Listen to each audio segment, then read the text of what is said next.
I've actually never had anything else there. I always go straight for the. But we got it.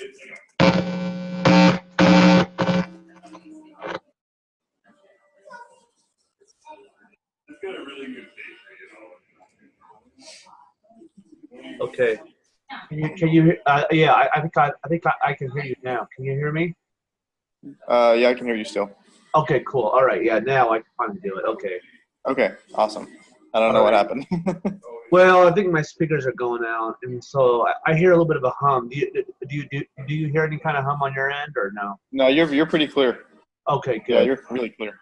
Okay. All right. As long as I'm not, because I don't care if I have to put up with it. I just don't want it to be annoying or whatever. You know. No. So All right. I just want to say sorry. Sorry, this week has been a little nuts. It's okay. It's all right. Mine was crazy last night or last week as well. So, Okay.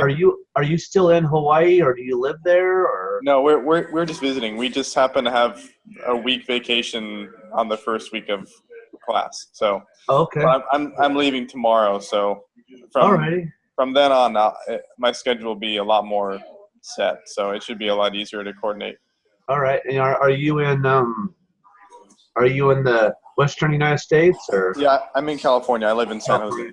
Yeah. Cool. All right. Well, are you in Arizona? I'm in Arizona. Yeah. So I think we're pretty much on this. Are we on the same time zone, or are you an hour behind? I think I'm an hour behind. So like, it would be. Let's see. It would be about 8:42 there in California. Okay. Yeah. Then in that case, yeah. Well, I'm at 9:42.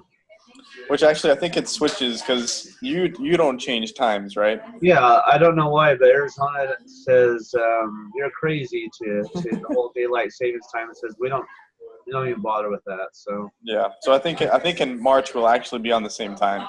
Okay, well that'll be easier then.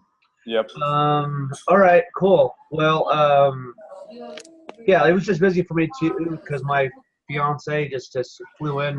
We've done a whole what do you call it? A long distance relationship, and it actually worked. Crazy enough. Nice. So she was in town, and so we were kind of doing stuff too. So everything was kind of crazy, but so far I haven't got any bad feedback. I've gotten A on everything, so cool. I think we're fine. So okay. Thing that I'm a little concerned about is we have to spend an hour talking about these. There's only like 4 questions. I don't imagine we'll have to spend a full hour. I don't think that's quite necessary. I think once we get into like a full group of like 3 or 4 people, that might be possible. But I think the first couple of weeks, it's just kind of getting used to the class and everything. Yeah. Okay. So I know I don't have an hour's worth of material to discuss for sure. So yeah, I definitely don't either. Did you read the case then, I'm guessing? Yeah, I read through it. I haven't given it a ton of thought, mostly just because just been a little busy running around doing stuff. But yeah, I read through it, so I'm pretty prepared. Okay. Well, in that case, let's see here. I have the questions right here. Obviously, it's about Dropbox and a guy named Drew Houston, and it talks about how he was able to come to power, if you will, and what he's been able to do to get his product out there. Obviously, went through a lot of corrections, making mistakes, going over that, trying to take care of that. He went through a lot of kind of like beta testing, it seemed like, where he right. But we didn't really go commercial. I know I never heard one commercial for Dropbox ever in my life. No, I think it just kind of, with the beta stuff that he did, I think it just kind of slowly got out there and people started using it because it gained traction that way. So yeah, which is great. So I know that, and also I think they tried to partner with people with some of the bigger businesses. That didn't work because I don't think they took them seriously, So yeah. But he's found ways to kind of use different methods to get people's attention and that sort of thing, and I think it's working. And now we have to figure out, do you make at least what I got from it was the question of, do you make a business version of Dropbox and a personal version, or do you stay at the whole one size fits all? That's what I got out of it. Right. As the main thing. There's also, what do you do as far as trying to get more of the market share now, because prices for bandwidth seem to be going down, but users are wanting it more and more. So it seems like kind of like a perfect storm, a perfect time to get out there, at least from what I understood. So that's the two main things I got out of it. Is that similar for you, what you got out of it? Yeah, definitely. I mean, I feel like he's done a lot of good stuff up to this point and kind of become a leader in the backing up and storage kind of category for businesses. But then like you said, they've kind of run into this area where there's a ton of other businesses in the same market that are eating up all the market share. Yeah. So they have to either kind of stick with what their competitive advantage is, or find a way to create new products and kind of revamp and reevaluate. So yeah, I think it'll be, I don't know, with all these case studies, I want to see what actually, some of them, like I've done some of these courses where they have case studies, and I always want to know what they ended up doing. And some of them they have like a post analysis article. It's like, here's what actually happened. Yeah. Some of them they don't. It's kind of frustrating. Yeah, I guess I think I've been more concerned about getting the assignment done, but I know where you're coming from. Because I'm curious too. I want to know what actually happened with everything. So yeah. Alrighty. I don't know all the answers to this, but it said, how much revenue does Dropbox have? So maybe before we start, do you want to? I don't know if are we recording right now? Yeah, I actually pushed the recording button. So. Okay, perfect. I just wanted to double check. No, that's a good question. So I actually went through this last week and did my own little video, and went all the way through there and realized I didn't even push the recording button, and had to do it all over again. This time I saw it on there. I'm like, I might as well go ahead and start it. And so perfect. So it's going. So how much revenue does Dropbox have? Do you remember what that was? Yeah, so it looked like, I went down on all the charts and all the extra stuff, and it looked like in their, let's see, it says year end for 2008, they made, let's see, that's in thousands, so they made 8 billion. That's 8 million. Okay. So they made 8 million in 2008. In 2009, they made 19 million. And the first 6 months of 2010, they made 16 million. So they're pretty much doubling their revenue every year. Oh, is that on page 21? That is on page 21, just at the top. Okay. Is the Carbonite profit and loss statement? Oh, is that Carbonite? Nope. Yeah, Yep. I think that's their competitor. Okay, well then I'm not sure where they have. Yeah, I don't see it either, because I see a long interview. I see some other, because it has their competitors all listed on the Exhibit 7. Uh-huh. So I'll be honest, I don't know what it is. I do know, you can tell from that list that Carbonite, it has an operating loss every year consistently. Yeah. I know that was when the market crashed almost, So there's a paragraph on page 9. They kind of, I just word search revenue. There's a paragraph on page 9, the second one down. It kind of talks about how. So let's see. It says analysts estimated that 2 to 3% of Dropbox's users were paying customers, which implied a 10 million to 15 million annual revenue run rate in mid-2010. Okay. So somewhere between 10 and 15 million, it looks like. Yeah, looks like it. So that would be the annual revenue rate. They're in the millions of dollars. So that's run rate in mid 2010. So that's, if we compare that to Carbonite, that's pretty close to what they're looking at. Yeah. So they're keeping up with competitors with Carbonite in terms of revenue. So that's a good thing. And why also I think that since the cost of bandwidth is going down and everything, and the gigabyte usage and all that kind of stuff, all the equipment to run all that, Like I said, Right. it's the perfect storm for perfect time for them to get out, and hopefully not make the same mistakes as Carbonite, because I think they're seem to be going down. Plus, it seems like a lot of their competitors also had a lot of connectivity issues and so forth. Uh-huh. They weren't able to. He's made a lot of mistakes and I guess some user friendly errors, if you will, So Right. that's what I got out of it, at least. Yeah. Let's see here, where I put my questions at? 1 second. Oops. Oh, here it is. Okay. So, how profitable is Dropbox? That's the second question. I don't know if it's asking for a number or just kind of a general answer to that. I think they're very profitable based upon, again, just the opportunity right now. They seem to have a very positive feedback from customers on an organic sense. It seems like through organic referrals and so forth, they're getting their information out there and people are responding to that. Right.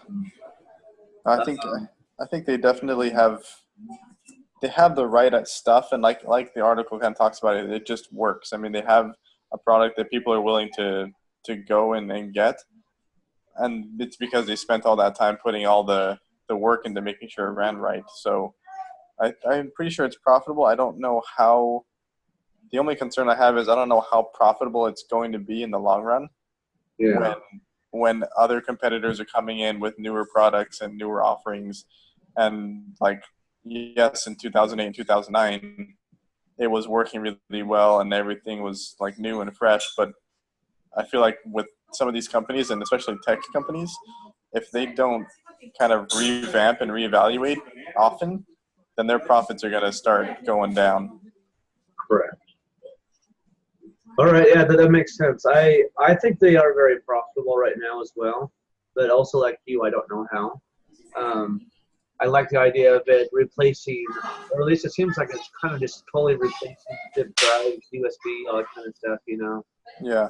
because you literally would not have to carry those things around, It's like almost like the idea of floppy disks and zip drives and all the things that we used to use back in the day are kind of going away. Right. So it's perfect system. I admit that I've never even heard of Dropbox until like the last couple of years, Yeah. Yeah, I know. I hadn't heard about them until like 2013, 14 probably. And I've used them rarely, but I have used Dropbox once in a while. Yeah. I mean, it's all free. I don't pay anything for it, but I would imagine like it said small businesses and maybe some other bigger would use it for storage and for cloud sharing. Yeah. Yeah, that's a very, very good point. I know I don't want to pay anything for it because the only time I ever use it really is for school. Exactly. But it may be that as I get a new career or whatever, graduate and move on to the internship, which is the next step for me, I might use it. So I don't know. I don't know what's in store for me personally on that, but it could be that a lot of people will use it in the future. I just don't know.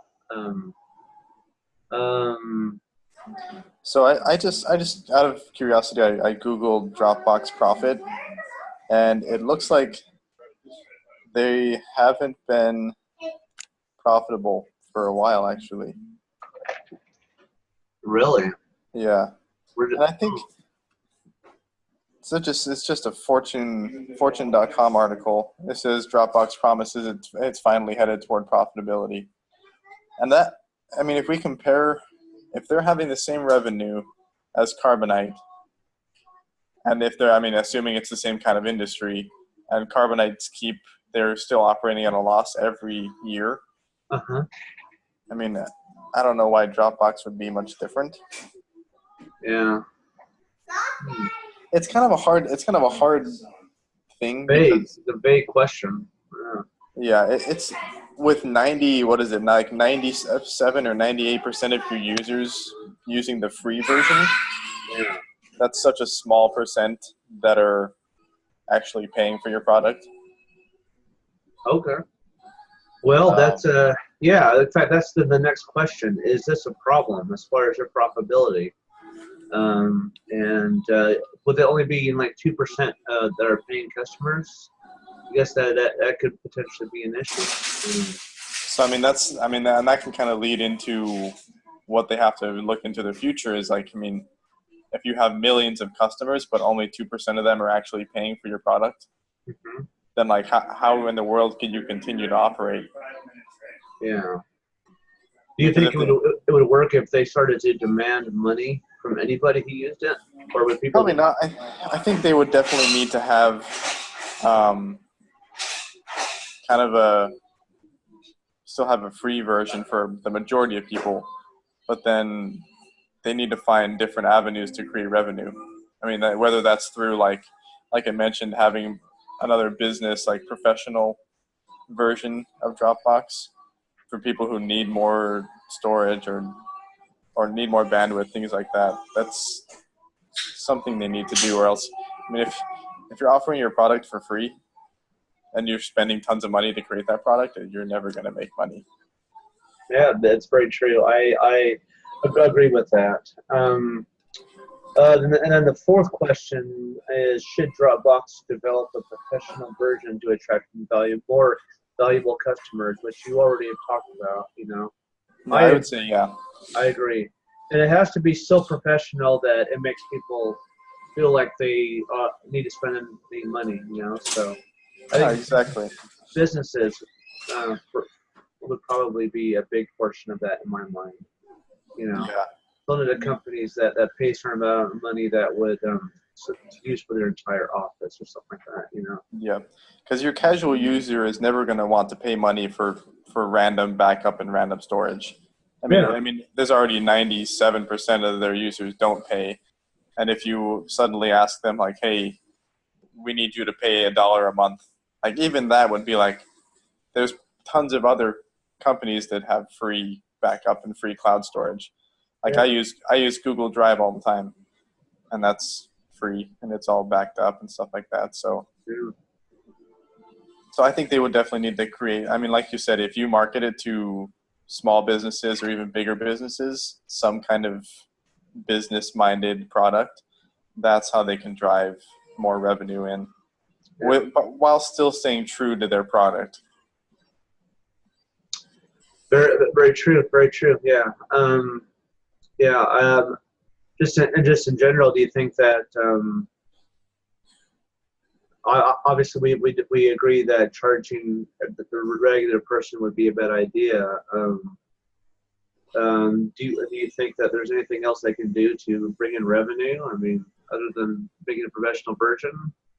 I don't know. I can't really think of much because then you would have to be looking into like different markets and different strategies and things like that. But if Dropbox is gonna stay true to like online backing up and online cloud storage stuff, then they just need to find a way to make a more professional product for people who are willing to pay more for the extra storage. Okay. Yeah, people need to actually believe in it. Then for sure. All right. Well, that's it as far as all the questions on here, the group questions. Sweet. I'm still trying to figure out how to, because I had a hard time getting this